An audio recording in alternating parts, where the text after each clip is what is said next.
સમાચારમાં આગળ વાત કરીએ। હાલોલમાં પ્લાસ્ટિક ઉત્પાદકો સામે જીપીસીબીએ લાલ આંખ કરી છે। જીઆઈડીસી વિસ્તારમાં પ્લાસ્ટિક ઉત્પાદન અને વેચાણની તપાસ યથાવત છે। સતત બીજા દિવસે પોલીસ બંદોબસ્ત સાથે કામગીરી કરવામાં આવી। ગઈકાલે નગરપાલિકાના ચીફ ઓફિસરનો ઘેરાવો કરનાર સામે પણ કાર્યવાહી કરવામાં આવી રહી છે। કામગીરીમાં અડચણ મુદ્દે 18 વ્યક્તિઓ સામે નામજોગ ફરિયાદ દાખલ થઈ છે। હાલોલ ટાઉન પોલીસ મથકે કુલ 35 લોકો સામે ફરિયાદ નોંધાઈ। ગઈકાલે 19 યુનિટ 2 ટ્રાન્સપોર્ટ ગોડાઉનમાંથી 400 ટન પ્લાસ્ટિકનો જથ્થો મળી આવ્યો હતો। 150 ટન પ્લાસ્ટિક નગરપાલિકા ખાતે લઈ જવાયું, જેમાંથી 250 ટનનો જથ્થો છે એ એકમમાં સીલ કરવામાં પણ આવ્યો છે।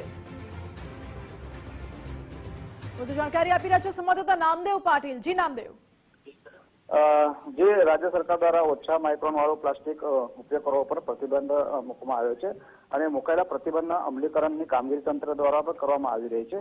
ત્યારે તંત્ર દ્વારા કામગીરીને લઈ શહેરના નાના મોટા વેપારીઓ સહિત લારી ધારકોને તપાસ કરવામાં આવે છે અને પ્રતિબંધિત પ્લાસ્ટિકને લઈને વેપારીઓ સામે કાર્યવાહી પણ કરવામાં આવતી હોય છે। ત્યારે વેપારીઓ દ્વારા ઉત્પાદનકર્તાઓ સામે પણ કાર્યવાહી કેમ કરવામાં નથી આવતી એવા સવાલો કરવામાં આવ્યા હતા, જેને લઈ હાલોલ જીઆઈડીસી વિસ્તારમાં હાલોલ નગરપાલિકા અને જીપીસીબી દ્વારા પોલીસ બંદોબસ્ત સાથે રાખી ઓછા માઇક્રોન વાળું પ્લાસ્ટિક ઉત્પાદન કરતા એકમમાં રેડ કરી મોટી કાર્યવાહી કરવામાં આવી છે અને આજે પણ નગરપાલિકા દ્વારા પોલીસ બંદોબસ્ત સાથે રાખી કામગીરી કાર્યરત રાખવામાં આવી છે।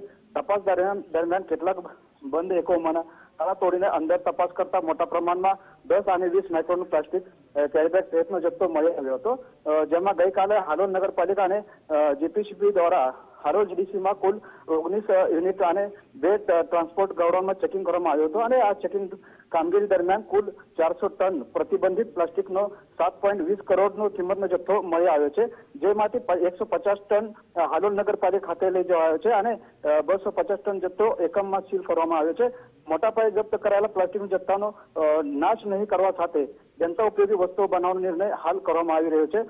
ઓફિસર તંત્રની કામગીરી દરમિયાન કેટલાક એકમોના માલિકોએ લોકટોળ એકત્રિત કરી અધિકારીઓની કામગીરી અવરોધ ઉભો કર્યો હતો, ત્યારે પોલીસે ટોળાને વિખેરી પરિસ્થિતિ પર કાબુ મેળવ્યો હતો। તપાસ દરમિયાન હાલોલ નગરપાલિકા ચીફ ઓફિસરનો ઘેરાવ કરી સરકારી કર્મચારીઓની કામગીરી અડચણ ઉભી કરવા મુદ્દે 18 વ્યક્તિઓ સામે નામજોગ સહિત કુલ 35 સામે હાલોલ ટાઉન પોલીસ મથકે ફરિયાદ નોંધવામાં આવી છે, જેમાં સરકારી કામગીરીમાં અડચણ ઉભી કરવા ગેરકાયદેસર મંડળી રચી પોલીસ કર્મીઓ પર છૂટા પથ્થર મારવાની જોગવાઈ મુજબનો ગુનો નોંધવામાં આવ્યો છે। હાલ હાલોલ પોલીસ દ્વારા સમગ્ર કાર્યવાહીને લઈને તપાસ હાથ ધરી છે। જી નામદેવ, આભાર આપનો। એટલે હાલ તો હાલોલ પોલીસે સમગ્ર મામલે તપાસ તેજ કરી છે।